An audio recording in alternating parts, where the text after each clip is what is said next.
Once again, it's time to give thanks to you for your generosity for our Immaculate Conception Church and Academy Christmas Appeal. You can bless him because God has blessed you, and you give of the blessings and the good things that he's bestowed upon you, and we use those very things to return to him as a sacrifice. When I see the church filled with those who are praying to God, and I know that the prayers are going up from our church day and night, from the early morning hours until late at night, and sometimes throughout the night, I realize how important it is that these prayers continue. They continue now during these hard, dark times of such grave immorality and faithlessness. We have to pray for the world, and we have to set the example of prayer for others as well. You know that in thanksgiving for your generosity, I offered the Novena of Masses beginning on the Feast of the Epiphany. In fact, I'm always mindful of those who give so generously and constantly, day by day and week by week. And at every Mass I offer, I always remember our benefactors who give continually and generously, as I say, throughout the year. Thank you very much for your support of the Christmas Appeal. Your support will ensure the future success of Catholic worship and the education of our Catholic children. God bless you and thank you. In the name of the Father, Son, and the Holy Ghost, amen. Dearest Lord, teach me to do others, teach me to serve you as they deserve, to give and not to count the cost. I keep thinking about that passage when Christ asked Peter, "And what about you?" And the answer is, "Where will I go?" I really liked the atmosphere. I made a lot of new friends and got married here and had my children baptized here, and they're eventually going to go to school here. In a word, faith. I mean, because I see Immaculate Conception as the expression of the true faith, and so being able to attend the Mass and the sacraments and having the whole congregation get together and sharing in that one faith, to me is a beautiful thing. It's almost like a safe place for your children. It's like a safe haven for them. You don't have to worry about what they're going to hear or what they're going to see or what they're going to be taught at school. It gives parents a lot of comfort, and the love that the school gives towards the kids is fantastic. I think it's good that they have daily Mass every day and that they have opportunities for confession and holy hours as well, which is nice. It's also a good place for the young people to meet other people who have the same values and share the same faith. I know that it's my responsibility to do my duty to help to spread that into the next generations and or any other person who we may know or associate with, to help them to understand the same ideas and begin to practice the traditional Catholic faith as we've been taught to do.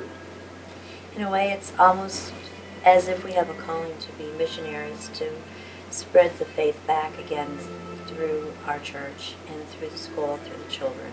So I've always adopted the idea that you have to try to pay it forward, and to do that you make sure that the church is going to be here for future generations and for years to come. So it's up to us to give them a strong faith and make sure that they know their faith and love their faith. Otherwise, it doesn't mean anything. But it's a combination of duty and love. The church has done so much for me that I feel that I have to give back and help ensure that the church continues to exist so other people have the same opportunities to practice the faith that I've had growing up. Well, I mean, ultimately, it's in the best hope for our own personal salvation. That we, through our spiritual energies, who continue to avail ourselves of all the various opportunities, whether it's First Friday adoration, beyond Sunday Masses, concerning the secular onslaught that is going on, that we will then have our armor and plate to defend ourselves spiritually.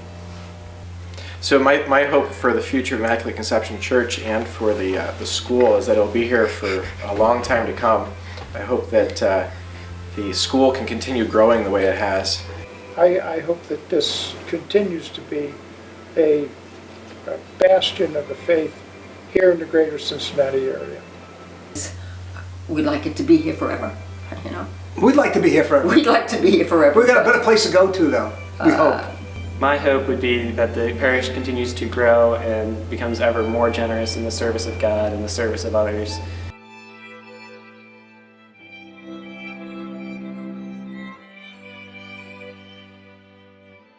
It's a thing where you give money to the church and school for like to keep it open, for like the water bills and stuff, electric bills. So then we can go to heaven.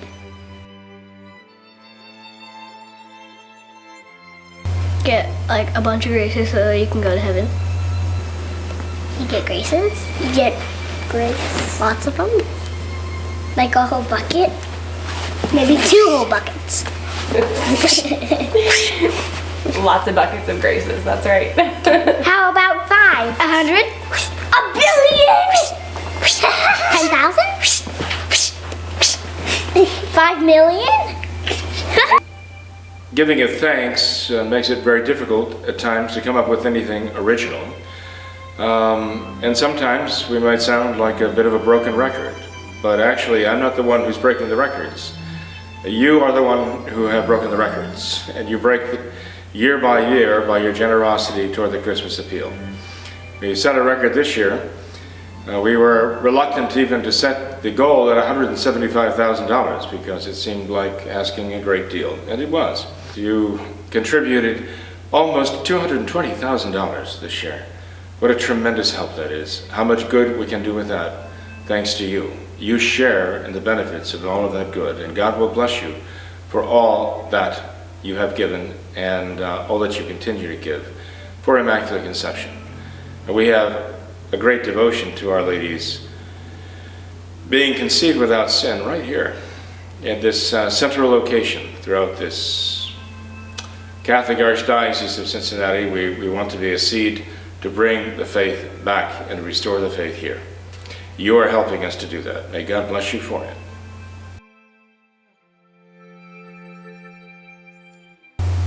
Thank you and God bless you. Thank you. Thank you.